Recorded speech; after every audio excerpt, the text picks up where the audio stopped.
श्री तीसरा अध्याय दुर्गा सप्तशती के मैं आप लोगों को सुना रही हूँ। आप लोग सुनिए। बहुत ही लाभकारी यह पाठ है। देवी दुर्गा सप्तशती के तीसरा अध्याय का पाठ है। मैं उम्मीद करती हूँ कि आप लोग सुनिएगा और आप लोग अपने जीवन को खुशियों में जरूर बदलिएगा। माँ जगत जननी जगदम्बा आप लोगों की परिवार को स्वयं रक्षा करे और आप लोगों की परिवार को खुशियाँ प्रदान करे। परमात्मा आपकी हमेशा रक्षा करे। यही मैं माँ जगत जननी जगदम्बा से कामना करती हूँ और उम्मीद करती हूँ कि यह वीडियो आप लोग देखिएगा और सुनिएगा और अपने जीवन को धन्य बनाइएगा। जय माता दी। तो चलिए मैं बिना समय गवाए हुए मैं तीसरे अध्याय का पाठ करके सुनाती हूँ।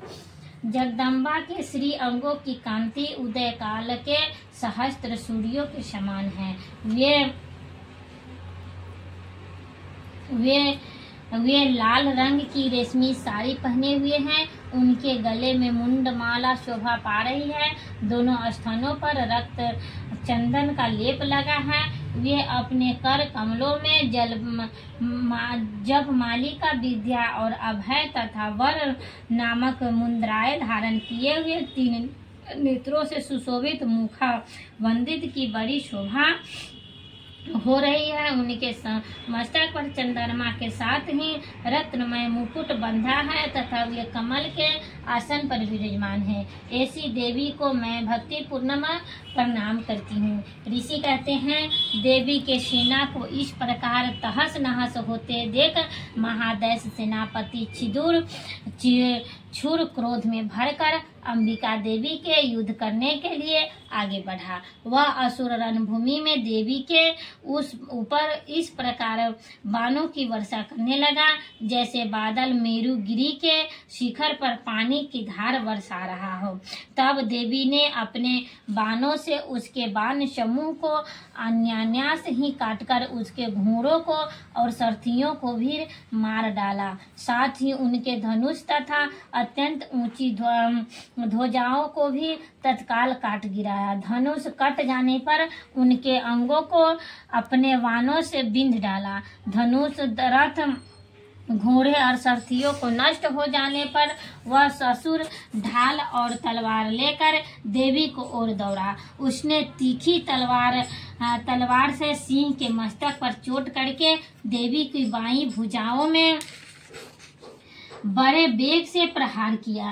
राजन देवी की बाह पर पहुंचते ही वह तलवार टूट गई। फिर क्रोध से लाल आंख करके उस राक्षस ने शूल हाथ में लिया और उस महादैत्य ने भगवती भद्रकाली के ऊपर चलाया।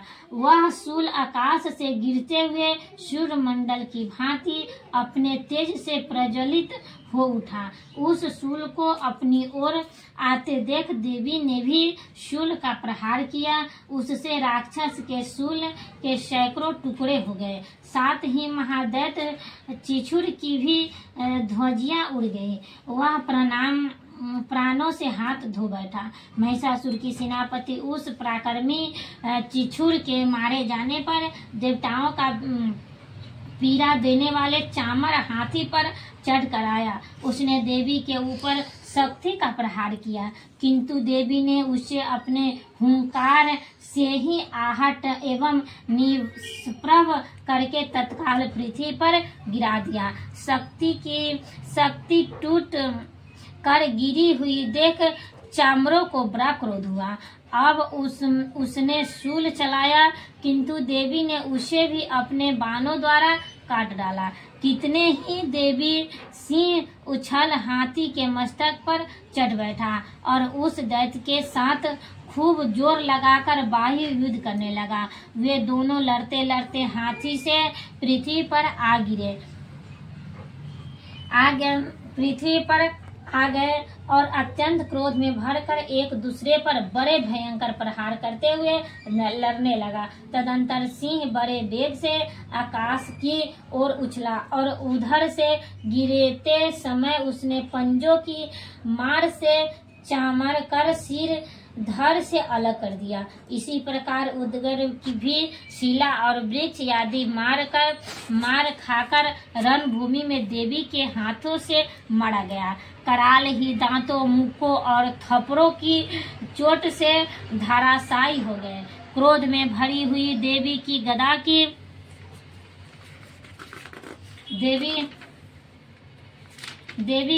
की चोट से उधर का चमूर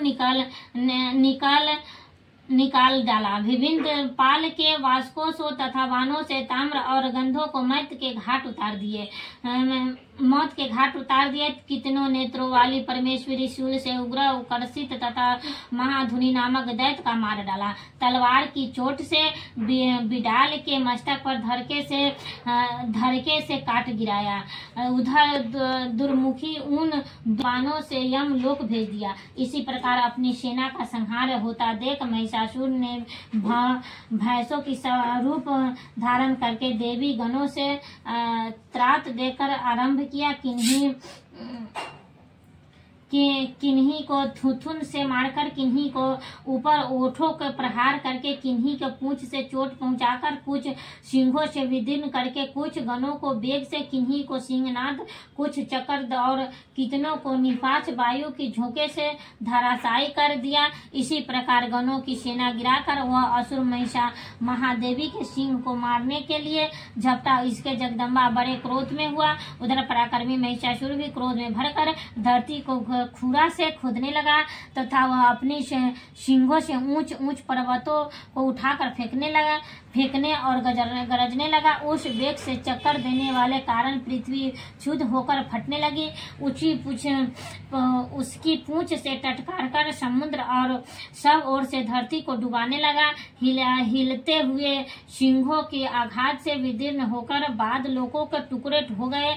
उसके श्वास की प्रचंड वायु के वेग से उड़े हुए सैकड़ों पर्वत आकाश से गिरने लगा। इसी प्रकार क्रोध में भरे हुए उस महादैत्य अपनी ओर आते देख चंडिका ने उसका वध करने के लिए महान क्रोध उन्होंने पास फेंककर उस महान असुरों को बांध लिया। उस महासंग्राम में बंध जाने पर उन्होंने भैंसों को रूप को त्याग दिया और तत्काल ही सिंह के रूप में प्रकट हो गया। उस अवस्था में जगदम्बा ज्यों ही उसका मस्तक काटने के लिए उधक हुई, त्यों ही वह खड्गधारी पुरुषों के रूप में दिखाई देने लगा।